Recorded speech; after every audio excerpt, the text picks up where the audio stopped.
So why is it that Tesla can charge so much more money for an electric car that Toyota, Ford, GM, all of them built the same thing? Simple, they understand this. Price is a story, and they tell a damn good story. This is part 3 of This is Marketing Seth Godin book review, and this is Price is a Story.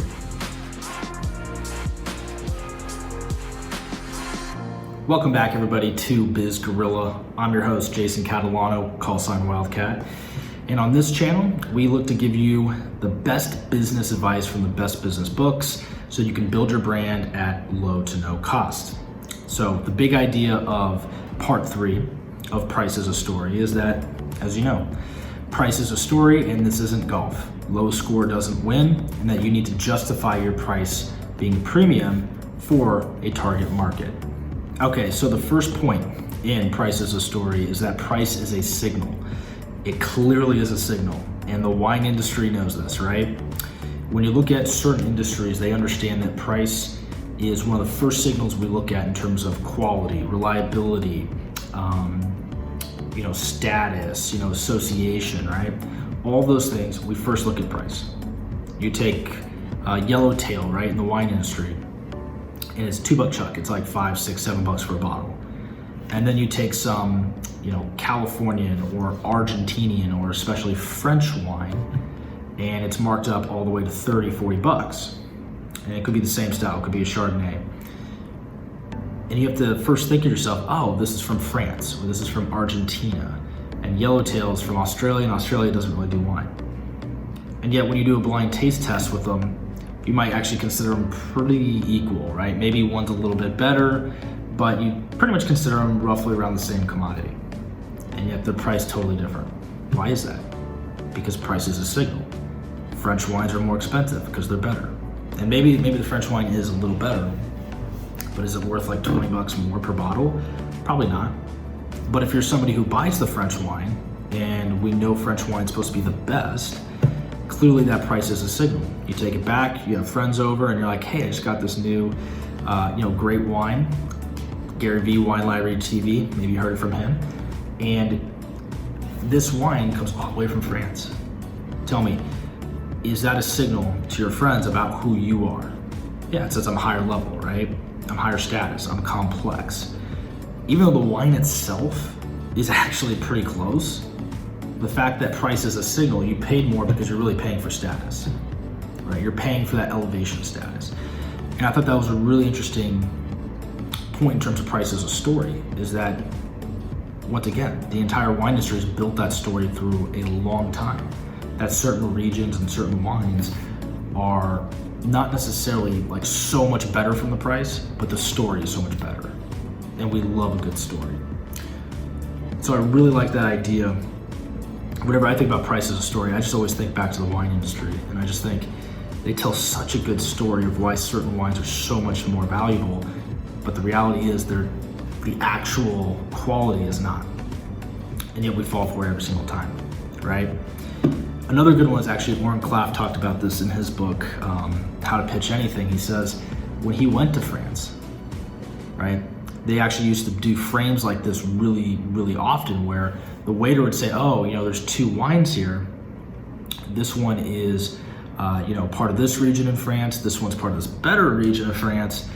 And they'd basically say this one, although it's worth more money, they would say it's guaranteed, it's one of the favorites of people here. And they'd really make the person selecting the wine feel almost obligated amongst their friends to buy the higher priced wine, because they don't want to look cheap in front of their friends. Wow, price is a story, right? Doesn't matter the quality, it's irrelevant at some point. It's about what is the story that you can present. So another good thing he talks about is that cheap, or if you lower your prices, it's a clear signal to the market that you're not as valuable. And I thought that was really, really interesting that he says cheap equals scared.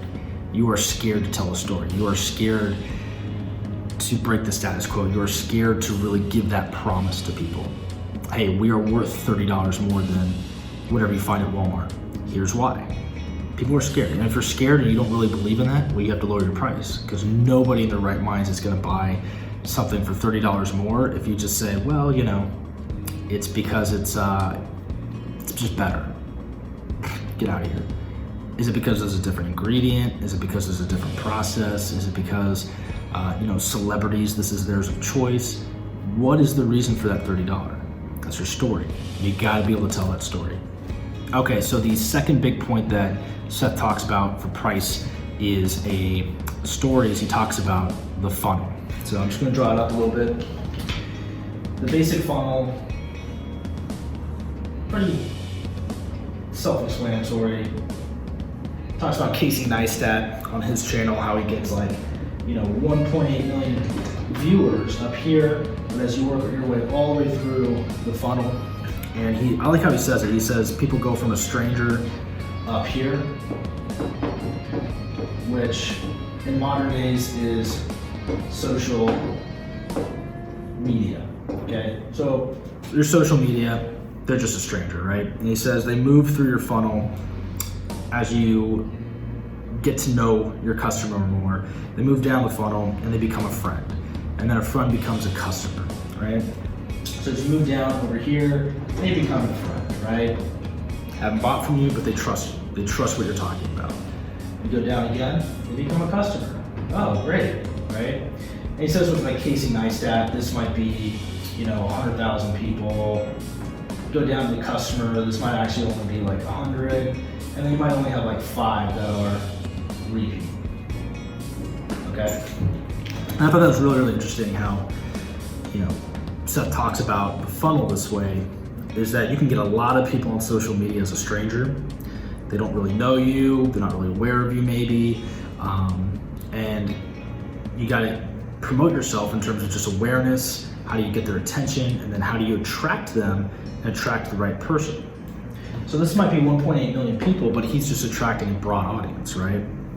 And that of course is not as good as, even if this was 180,000, if it was a very specific, warm audience, they're yes, I came here for Casey Neistat because I want to know the best pizza in New York, right? Because I want to go buy that. His conversions here and all the way down the funnel are going to be much, much higher. But what he says is with Casey, because he's very general, he gets a lot of people at the top of the funnel who are strangers, but as he works it down, he actually only gets a very, very tiny few people who are actually repeat customers. And so I thought it was really interesting how Seth in the book goes over this in terms of, he says his number one thing for marketing is he tries to focus on this number being the right number, right? Put a check mark there. How is that the right customer that you're attracting? It's not always about the vanity metrics, about how much followers you have or how many total views or anything like that. He's saying, look, you might have strangers up here, but in terms of a funnel, if they're already warm and you're getting those strangers who are already on board with you and they understand who you are, what your shared values are, that number can be way, way less, but your conversions can go way, way up. And it just has to do with the math of the funnel, and that you have to be able to attract the right customer. And this goes all the way back, to the previous parts where he says, if you get that smallest niche, you're getting people that already have high energy levels for the topic you're talking about. This number is going to be way, way less, but you're going to convert at a much, much higher rate. And then those are probably going to be people that not only go repeat, but one of the greatest things about marketing is that these repeat, they talk to these people and they end up attracting a much larger, where they start warming up that audience even more for you. So that's where he starts talking about the lower niche you can get. This may be a small number, but they're going to do this process right here, turning these strangers into your funnel, to where they can become a friend, become a customer, repeat customer, super customer. Okay, so just like in part 2, he talks about how there's the big, popular niches, right? And he says with any funnel, if you can go down to a sub niche and be the hit, right? He's just saying that it's going to be a lot easier to tell your story to that sub niche because you can use language that is very specific to them. And a good example would be, let's just get cooking, for example, in the cooking channel. If you're just a general cooking channel, you have to compete with, Rosanna Pansino and Byron Talbot, Binging with Babish, right? All these guys, Feast of Fiction. These all have like millions of followers. Jamie Oliver, millions and millions of followers. You're not gonna be the hit. No matter what in quality you produce, you are not the hit in the general cooking.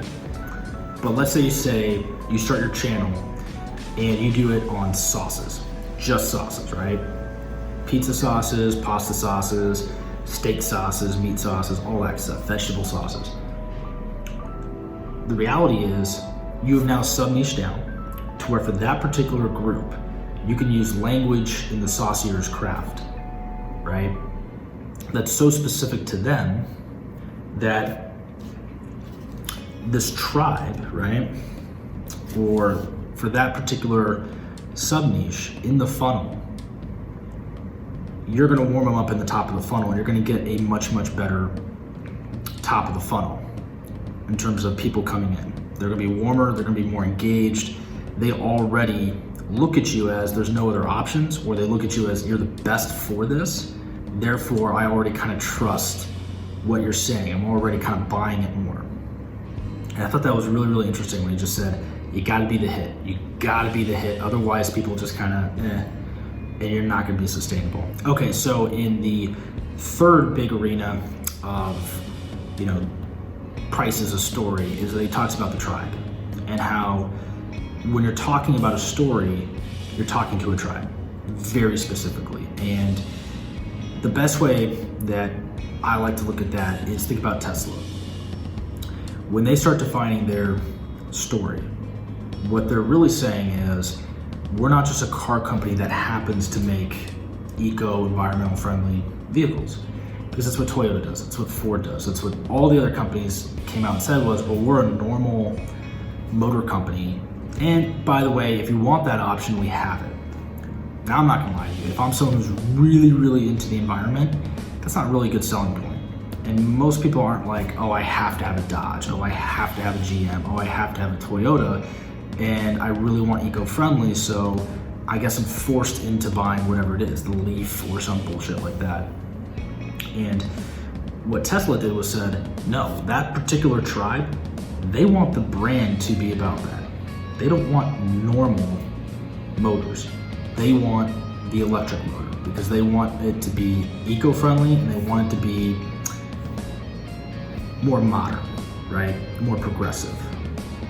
That is part of their story. So when they charge more money for it, it's because when you buy a Tesla, that is that social signal and you're saying, I'm part of this tribe, that's what we believe in. And they're willing to pay that price for it, okay? Because Toyota ain't offering that. Ford isn't offering that. It's just a side thing to them. But when you drive a Tesla, automatically people know, okay, this is probably someone who cares about the environment, they're probably pretty tech savvy, pretty modern, pretty Silicon Valley-like. It's a huge story. And they're willing to pay more for it. That's where Elon Musk did a great job. He was able to tell people, this is who we are. This isn't just an add-on, this is fundamental to our motor brand, right? This is fundamental to our car brand. And so Seth talks about three things. He talks about, the self-speak, right? Talking about yourself and your journey for the tribe, right? When he talks about the tribe, he says, how did you get to where you're at? How did you get to the point where the shared values make sense? And he just talks about that self-speak in terms of showing yourself at a vulnerable, authentic place, showing yourself where you weren't a part of the tribe and your life sucked. And then you adopted these value systems and this worldview and this culture, and then now your life's so much better. And that's very, very powerful, right?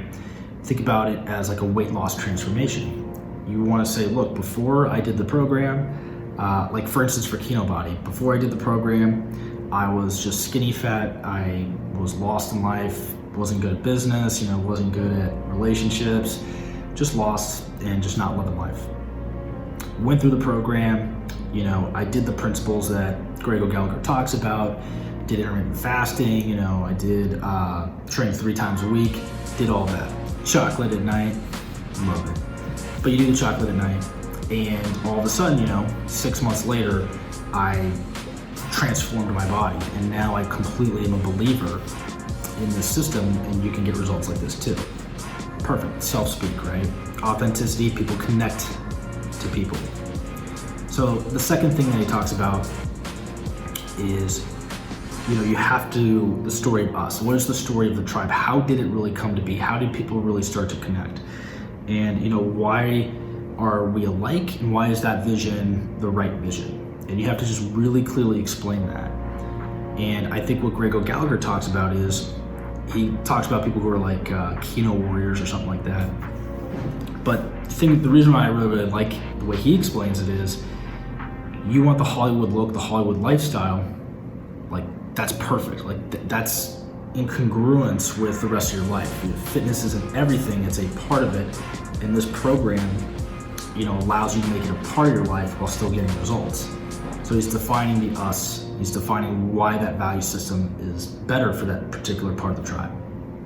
And then of course you have to be able to explain to your tribe and the story, why do they need to act now? Well, obviously for Greg, it's the more that you wait, you're gonna still look skinny, or you're gonna look skinny fat, or you're not gonna have muscle.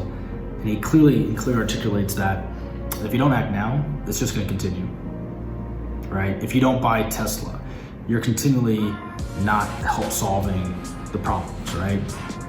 And this tribe believes in those problems, so you need to act now, otherwise these problems continue and persist. And so I really like that you're charging more, right?